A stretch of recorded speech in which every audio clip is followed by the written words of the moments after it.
بسم اللہ الرحمن الرحیم۔ السلام علیکم۔ میں اپنے تمام سننے والے معزز سامعین کو اپنے چینل پہ خوش آمدید کہتا ہوں۔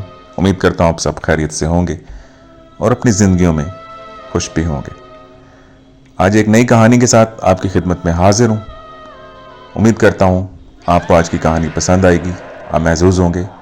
اگر کہانی پسند آئے تو برائے مہربانی کمنٹ میں اپنے رائے کا اظہار کیجیے، اپنا نام، اپنے شہر کا نام، اور اگر آپ کے پاس بھی ایسی کوئی کہانی ہو یا آپ کے ساتھ ایسا کوئی واقعہ ہوا ہو تو برائے مہربانی میرے دیے گئے ای میل ایڈریس پہ اپنی کہانی میرے ساتھ ضرور شیئر کیجئے۔ میں انشاءاللہ آپ کی کہانی یوٹیوب پہ پوسٹ کروں گا آپ کا نام اور آپ کے شہر کے نام کے ساتھ۔ تو چلیے مزید ٹائم ضائع کیے بنا آج کی خوفناک کہانی کا آغاز کرتے ہیں۔ یہ 1 دسمبر کی بہت سخت سرد رات تھی۔ گہرے کورے نے 14ویں کے چاند کو اپنی آغوش میں لے رکھا تھا۔ دور تک ہیبت ناک سناٹا طاری تھا۔ جنگل بھی جیسے سو سا گیا تھا۔ بستی کے گھروں میں چراغ ٹمٹما کے بجھ چکے تھے۔ لوگ اپنے گرم بستروں میں سکون سے سو رہے تھے۔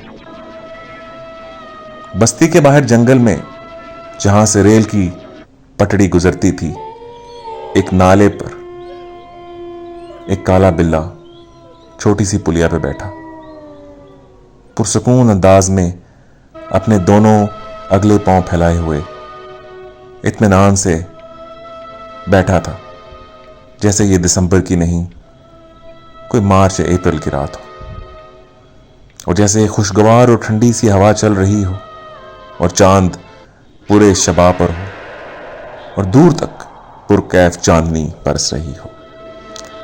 اس کالے بلے کو قطعاً سردی نہیں لگ رہی تھی، جبکہ جنگل کے دوسرے جانور اپنے اپنے ٹھکانوں میں سکڑے سمٹے سو رہے تھے۔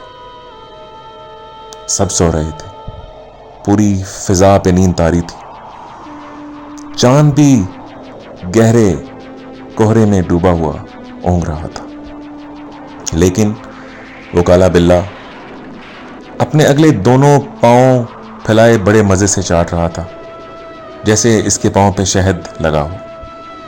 اس کی بڑی بڑی روشن آنکھیں ریل کی پٹڑی پر جمی ہوئی تھیں اور کان کچھ سننے کی کوشش کر رہے تھے۔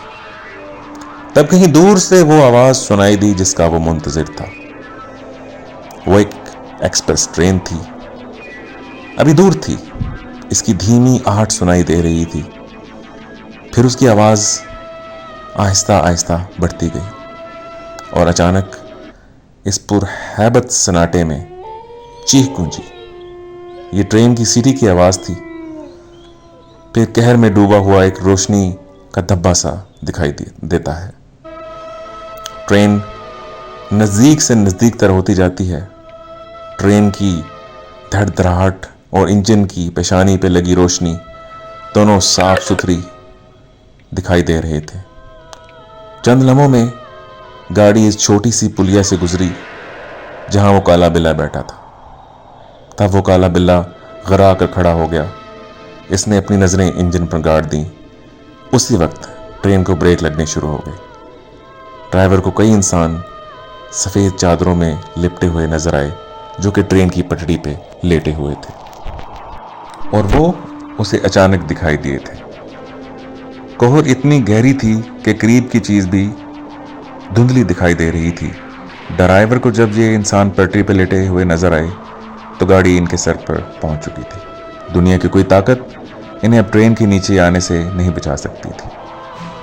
پھر بھی ڈرائیور نے ایمرجنسی بریکس لگائے۔ گاڑی رکتے رکتے بھی ان سفید لاشوں سے گزرتی چلی گئی۔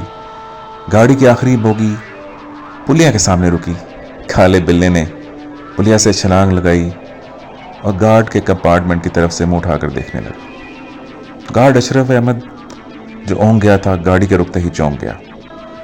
اس نے کھڑکی کو اٹھا کر دیکھا، دور تک کسی اسٹیشن کے آثار نہ تھے۔